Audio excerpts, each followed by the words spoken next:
Our next story takes us to Benin. It's a country in West Africa. It is often described as one of the region's most stable democracies. But that stability was tested yesterday. A group of soldiers launched a coup. They announced that the president had been removed from office. For several hours, the country faced gunfire and confusion. But by evening, the government said the coup had been foiled. And at least 14 soldiers had been arrested. Unfortunately, the story does not end here because what happened in Benin is part of a much larger pattern in West Africa. It has seen a wave of military takeovers in recent years. Mali, Burkina Faso, Niger, and just last month, Guinea-Bissau. And Benin itself has a history of coups. But no attempt has succeeded since 1972. Here's a report. It was an ordinary Sunday in the West African nation of Benin. But within minutes, Cotonou shifted from routine calm to confusion and fear. Gunfire was heard near the president's residence. Armed personnel moved towards the state broadcaster, and soon it became clear. A coup was underway in Benin's largest city. At the national television station, a group of soldiers took control. 8 of them appeared live on air.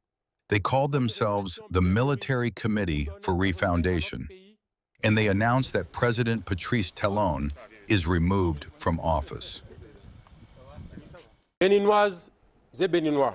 Beninese people, dear compatriots, on this day, Sunday, December 7th, 2025, we, the Defense and Security Forces, after careful consideration, and to give our country a new direction, have decided to take our responsibilities following the multiple failures of Mr. Patrice Talon's government.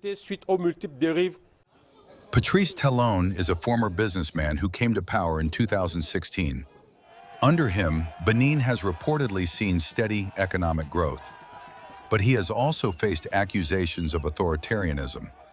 Critics say he has limited political opposition. His tenure, set to end in April next year, has also coincided with rising jihadist violence in the north. The revolting soldiers framed their takeover around these security concerns. They also criticize how families of fallen soldiers were treated and alleged unfair promotions within the armed forces. The soldiers ordered the country's borders to be closed until further notice. But their mutiny collapsed within hours. 14 soldiers were arrested. Many others, including the alleged organizer, fled. Benin made 2 urgent requests to Nigeria for help.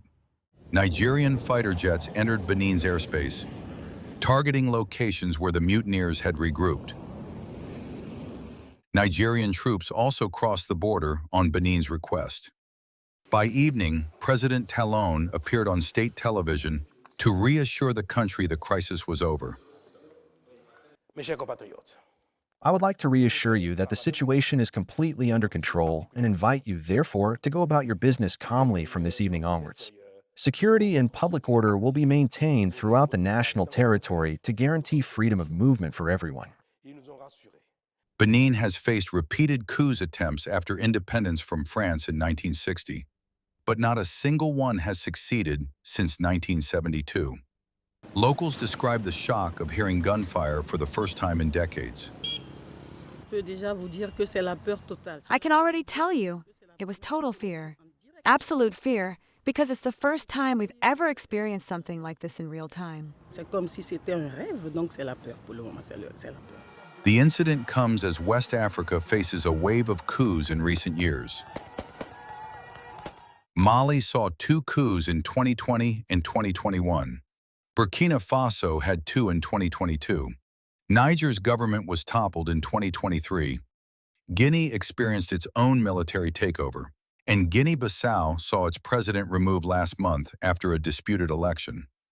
Many of these states are grappling with jihadist violence spreading south from the Sahel. That pressure has strained institutions across the region. Benin had long avoided this pattern, but Sunday's attempted coup showed how quickly that could change.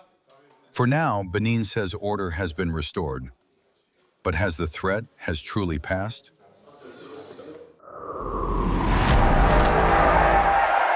They promised glory, They delivered fear. They shaped nations. They scarred generations. From brutal purges to propaganda machines, from stolen power to violent falls from the throne. Welcome to The Dictator, a series that strips away the myth and then exposes the men behind the tyranny. History remembers their power. Firstpost reveals their truth.